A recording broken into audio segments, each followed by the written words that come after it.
सबसे पहला हिस्सा होगा इसका सामान्य परिचय, जिसमें हम लोग इसके गठन के बारे में, इसकी राजधानी के बारे में और अन्य चीजों के बारे में समझेंगे। दूसरा, इसका प्राकृतिक परिचय, मतलब यहाँ कौन से पर्वत पठार हैं, कौन से बीच हैं, ठीक, कौन सा तट रेखा लग रहा है, कौन सी नदियां बह रही हैं, ये जानना है। तीसरा जानना है राजनैतिक परिचय, कि कौन कौन से जगह हैं यहाँ पे और उन जगहों की क्या खास बातें हैं, ये जानना है। और चौथा बात जानना है राजनैतिक परिचय के बाद कि यहाँ पर कोई विशेष, अगर, या फिर ऐसा कहें कि कोई प्रमुख व्यक्तित्व हुए,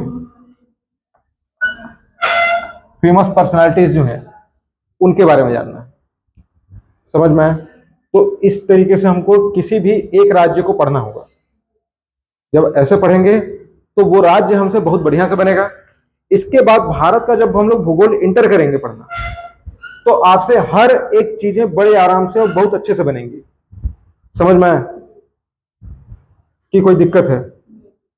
इतना जानोगे, किसी भी पेपर में किसी भी तरीके का सवाल, भारत का कोई भी एग्जाम हो, आपसे बनेगा ही बनेगा, तय है। समझ में आ गया? चलिए, तो सबसे पहला बात हम लोग शुरू करते हैं, क्या देखना? सामान्य परिचय। आज लिख के बता रहा हूं, कल से आपको ये काम खुद ही करना है, ठीक ना? सबसे पहला क्या है? सामान्य परिचय। सामान्य परिचय में जो बातें हमको जाननी है, सबसे पहला बात कि इस्टेब्लिशमेंट कब हुआ है। क्लियर? इसका कोई पूर्व नाम था क्या? अगर था तो क्या? तीसरा, इसकी राजधानी कहाँ है? चौथा बात, इसकी सीमाएं किसके किसके साथ लगती हैं? पांचवा बात, यहां पे भाषा कौन सी बोली जाती है? छठवां, यहां पर त्योहार कौन सा मनाया जाता है? सातवां, यहां पे विधानसभा की कितनी सीटें हैं? फिर लोकसभा की कितनी सीटें हैं? और फिर राज्यसभा की कितनी सीटें हैं? ये बातें जाननी है। फिर यहां पे जनजातियां कौन सी हैं, ये बात जानना है। समझ में आ गया बात? क्या क्या चीजें जाननी है? तो देखिए, हम लोग पढ़ कौन सा राज्य रहे हैं? तमिलनाडु। तमिलनाडु राज्य बना है 1956 में। कब गठित हुआ है? 1956। लेकिन जिस समय ये तमिलनाडु बना था, उस समय इसका नाम तमिलनाडु नहीं हुआ करता था। उस समय उसका नाम मद्रास था। क्या था? मद्रास। 1969 में इसका नाम चेंज करके मद्रास से क्या कर दिए? तमिलनाडु। समझ में आ गया? पहले इसका नाम क्या था? मद्रास। बाद में क्या किए? तमिलनाडु। राजधानी कहाँ है इसकी? राजधानी कहाँ है? चेन्नई में है। राजधानी कहाँ है इसकी? चेन्नई। इसकी सीमाएं किसके किसके साथ लगती हैं? तो केरल के साथ लगती है इसकी सीमा, कर्नाटक के साथ सीमा लगती है, और आंध्र प्रदेश के साथ सीमा लगती है। देखिए किसके किसके साथ सीमा लग रही है। तो ये हो गया बगल में केरल, फिर कर्नाटक और फिर आंध्र प्रदेश, इनके साथ सीमा लग रही है। इसके पूर्व में इधर बंगाल की खाड़ी है। किसकी खाड़ी है? बंगाल की खाड़ी, बे ऑफ बंगाल है। नीचे हिंद महासागर है। नीचे क्या है? हिंद महासागर है। और यहां मन्नार की खाड़ी है। समझ में आ गया बात? अब देखिए, इसके बाद भाषा कौन सी बोली जाती है यहां? तमिल भाषा। कौन सी भाषा? तमिल भाषा। और तमिल भाषा जो है, ये भारत के 22 संवैधानिक भाषाओं में से एक है। क्लियर? भारत में संविधान में 22 भाषाओं को दर्जा मिला हुआ है संवैधानिक भाषा का। उसमें से एक भाषा कौन सी है? तमिल है। साथ ही साथ तमिल जो है भारत के 11 शास्त्रीय भाषाओं में से भी एक है। जो 11 क्लासिकल लैंग्वेज हैं उनमें से भी एक कौन सा है? तमिल है। इसके बाद यहां पे त्योहार कौन सा मनाते हैं? तो यहां त्योहार मनाते हैं पोंगल। कौन सा त्योहार? पोंगल त्योहार मनाएंगे। और यहां पे नृत्य डांस कौन सा करेंगे? तो यहां डांस करते हैं भरतनाट्यम। कौन सा डांस करते हैं? भरतनाट्यम। बताइए, समझ में आया? कौन सा डांस? भरतनाट्यम। ठीक है। विधानसभा की कितनी सीटें हैं? तो 2, 3, 4 234 सीटें हैं। कितनी विधानसभा की सीटें हैं? 234। 2, 3, 4। लोकसभा कितनी? 39। लोकसभा की कितनी? 39। और राज्यसभा की कितनी? तो 18। क्लियर? 18 राज्यसभा, 39 लोकसभा और फिर 234 विधानसभा। ये सीटें हैं। याद रहेगा? इतनी बात दिमाग में बैठी। ठीक। जो छूट गया क्या? जनजाति। जनजाति कौन कौन सा? तो जनजाति में याद रखना है टोडा जनजाति, कोटा जनजाति, बरगा जनजाति, इरूला जनजाति। ये सारी जनजातियां कहां निवास करती हैं? तमिलनाडु में। क्लियर है? कौन कौन सी जनजातियां? टोडा, कोटा और बरगा जनजाति। कहां पे? तमिलनाडु में। इतना बात ध्यान में रखना है आपको। क्लियर? कौन कौन सा? टोडा, कोटा और बरगा। हो गया? ये जनजातियां हो गई। गठन कब हुआ? 1956। नाम कब चेंज हुआ? 1969। राजधानी कहां है? चेन्नई। भाषा कौन सा? तमिल। डांस कौन सा? भरतनाट्यम। हो गया? ठीक। लोकसभा सीट कितना? 39। विधानसभा 234 और राज्यसभा 18। याद रहेगा? नहीं रहेगा? पहले क्या नाम था इसका? मद्रास। चेंज करके क्या किए? ठीक। डांस कौन सा करते हैं? भारतनाट्यम। त्योहार कौन सा? पोंगल। त्योहार पोंगल और नृत्य भरतनाट्यम। भरतनाट्यम भारत के 8 शास्त्रीय नृत्यों में से एक है। 8 जो क्लासिकल डांस है उनमें से एक। कौन सा है? भरतनाट्यम। अब देखिए इसके बाद अब प्राकृतिक परिचय पे आ जाए। ठीक। तो प्राकृतिक परिचय में एक पर्वत है। कौन सा? नीलगिरी। कौन सा पर्वत श्रेणी है?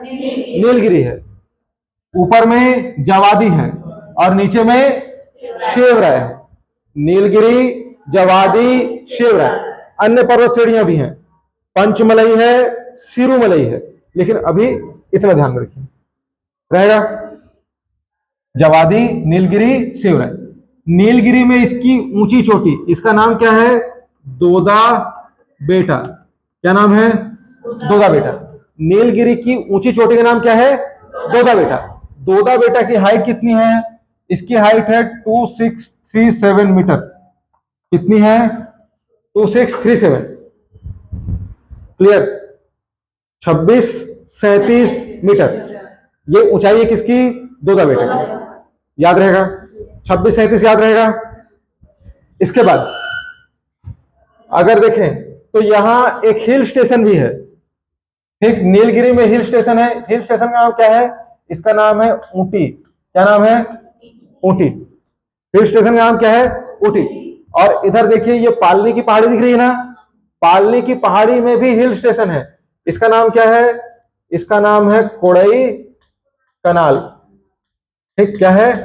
कोड़ई कनाल। समझ में आ गया? हिल स्टेशन कौन सा? ऊटी और कोड़ई कनाल। 2 हिल स्टेशन है यहां। नेशनल पार्क देखें तो वेदाथंगल है, मुदुमलई है, मुकुर्थी है। ठीक। फिर यहां नीलगिरी बायोस्फीयर रिजर्व भी है। नीलगिरी बायोस्फीयर रिजर्व भारत का पहला बायोस्फीयर रिजर्व है जो 1986 में बना है। कब बना है? 1986। भारत का पहला बायोस्फीयर रिजर्व कौन सा? नीलगिरी। ध्यान में रहेगा, नीलगिरी बायोस्फीयर रिजर्व भारत का पहला बायोस्फीयर रिजर्व। नीलगिरी का नाम नीलगिरी पड़ा है क्योंकि यहां नीलगिरी के वृक्ष पाए जाते हैं। समझ में आया? अब देखें, इसके बाद यहां देखें तो ये जो तट रेखा दिख रही है ना, ये इधर तो पूरा समुद्री क्षेत्र है। ये जो तट रेखा दिख रही है आपको, ये वाली, यहां से लेके ऐसे चलते जाएंगे कहां तक? यहां तक। इस तट रेखा का नाम है कोरोमंडल। कौन सा तट है? कोरोमंडल तट। तट रेखा का नाम क्या है? कोरोमंडल। याद रहेगा। और यहां पर कुछ डॉक यार्ड है, यानी कि डॉक यार्ड या शिप यार्ड, बंदरगाह है। कौन कौन सा? तूतीकोरिन। कौन सा है?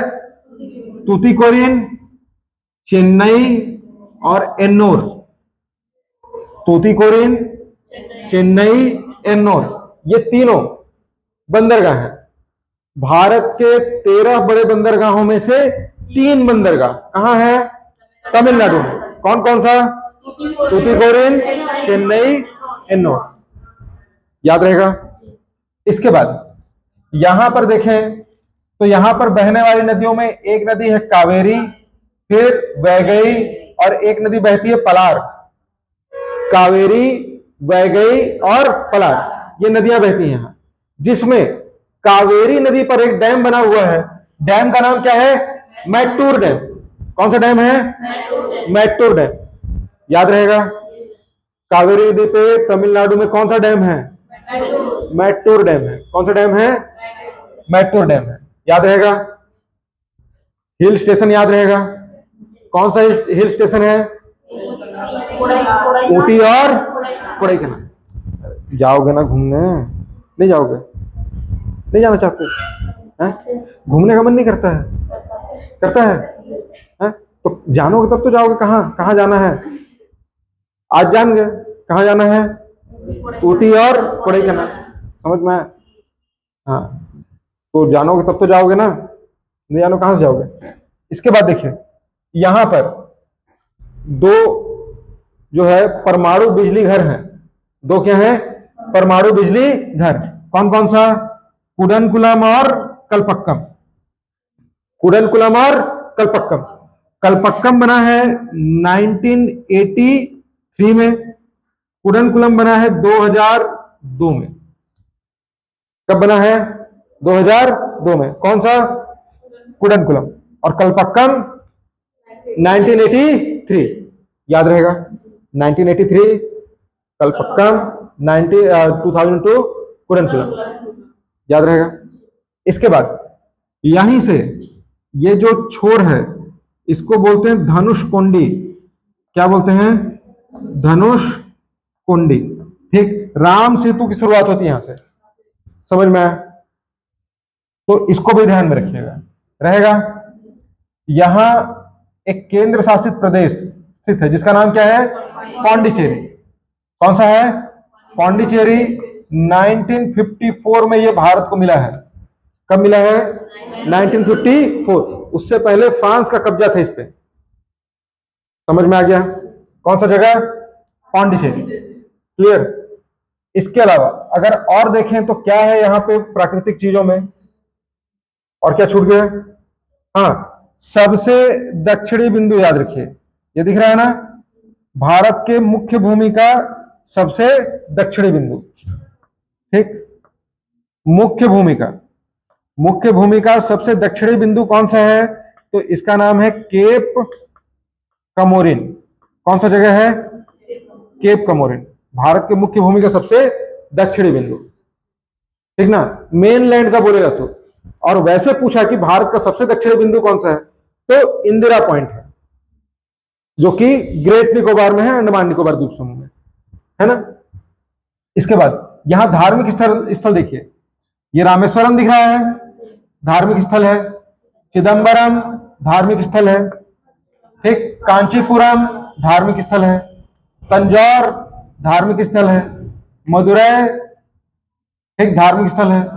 महाबलीपुरम धार्मिक स्थल है। समझ में? इन सब जगहों पर क्या है? कोई ना कोई मंदिर है। आगे देखते हैं। इतनी बातें समझ में आई हैं कि नहीं आई? आ गई? आगे बढ़ूं?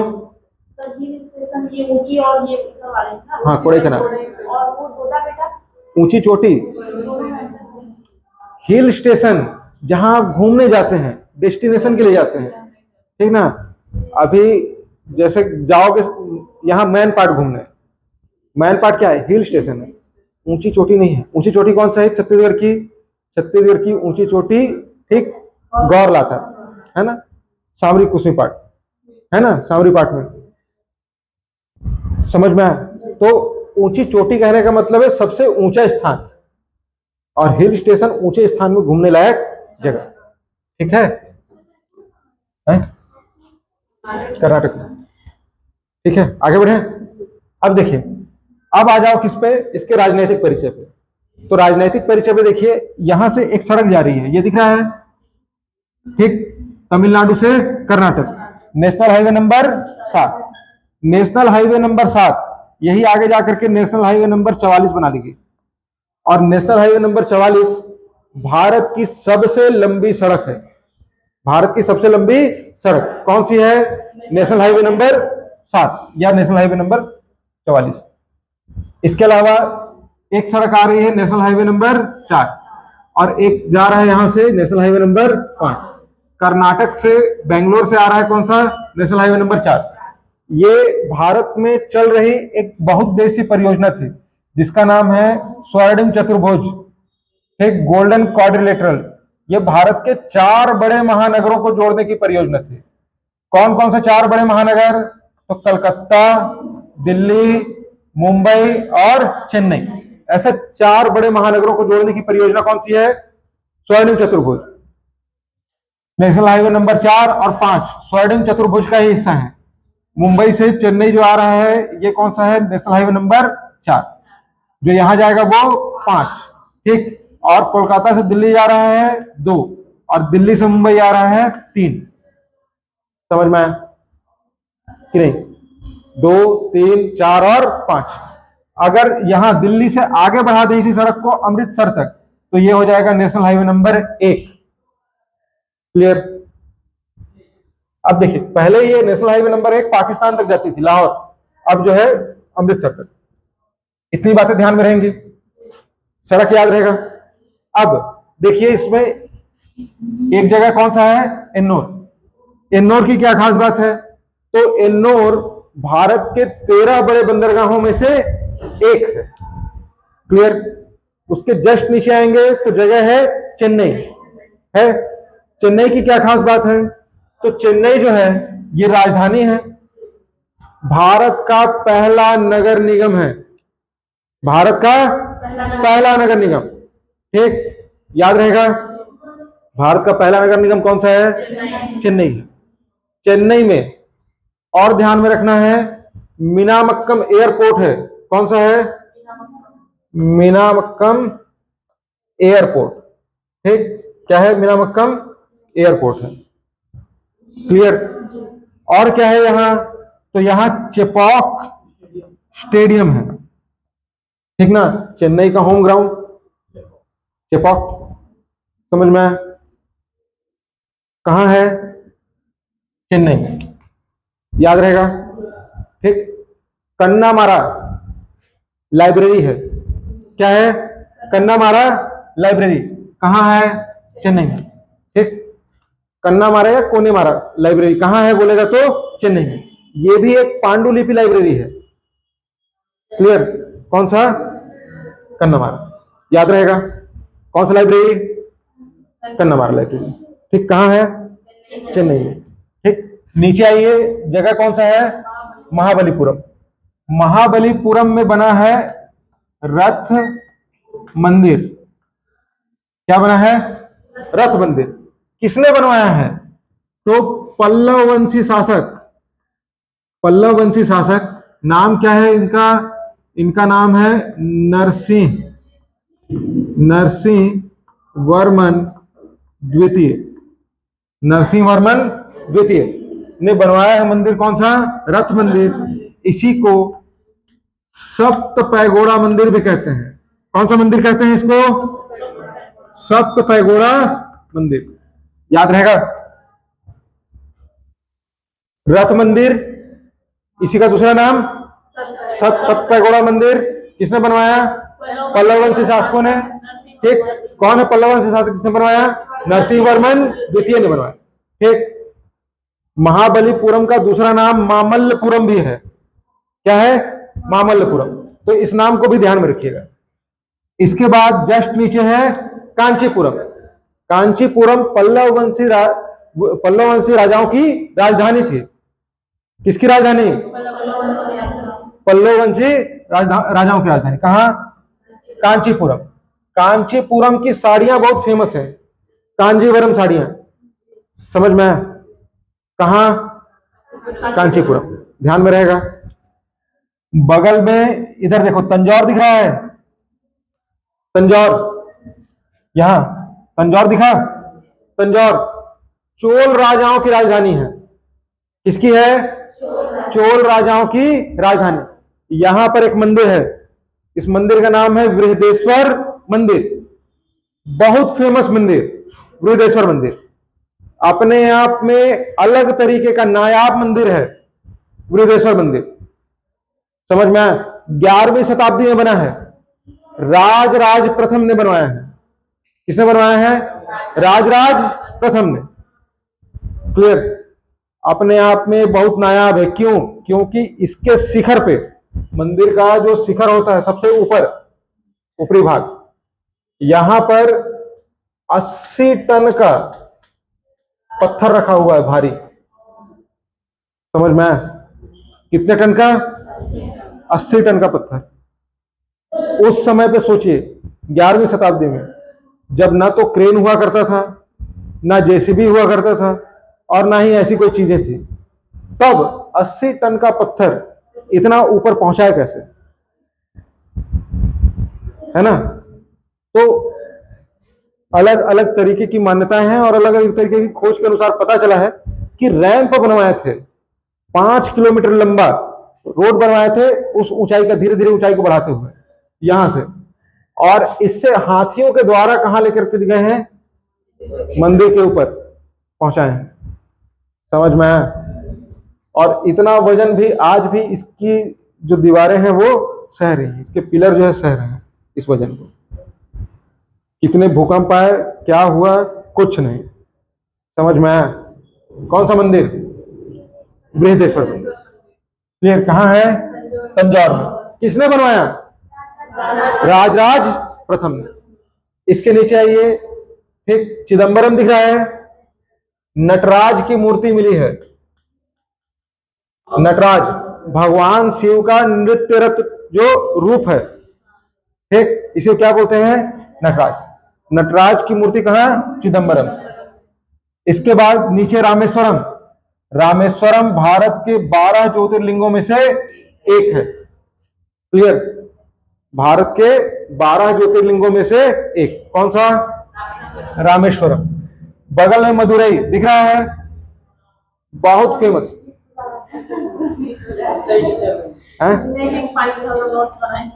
नहीं लिख पाओगे? लिख दे रहा हूं, अभी लिखूंगा, ठीक है? या फिर इससे रिलेटेड पीडीएफ पूरा भेज देते तो हम लोग भी ला लें।